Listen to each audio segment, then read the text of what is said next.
கரங்கள் இரண்டும் குருவானவர் விரித்து இப்படி ஜெபிக்கும் பொழுது, குருவானவர் திருப்பலியில விரித்து ஜெபிக்கிற ஜெபம் இருக்குது. மன்றாடுவோமாக. இப்படி நிறைய பேரை நீங்கள் கோயிலையும் ஜெபிக்கிறத பார்த்துருப்பீங்க. தனிப்பட்ட ஜெபங்களில் இல்லை வீடுகளில் ஜெபிக்கிறத பார்த்துருப்பீங்க. இல்லை பிரைஸ் அண்ட் வர்ஷிப் சில தியான மையங்களெல்லாம் பார்த்துருப்பீங்க.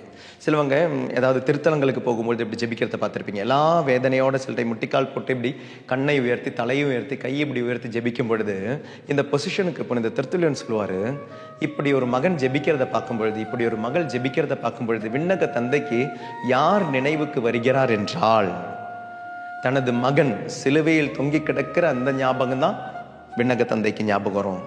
பை சீயிங் திஸ் போஸ்டர், விண்ணக தந்தைக்கு ஞாபகம் வர அந்த உருவம் யாருது அப்படின்னா, தன்னுடைய மகன் ஒரு நாள் இதே மாதிரி இந்த மக்களுக்காக தனது கரங்களை விரித்து பாடுபட்டானே, அந்த நினைவு வரும் அப்படின்றார் திருத்துள்ளியர். எவ்வளோ அழகான ஒரு கம்பேரிசன், எவ்வளோ அந்த பொசிஷனுக்கு அவர் அழகான கொடுக்குறாரு பாருங்களேன். இயேசு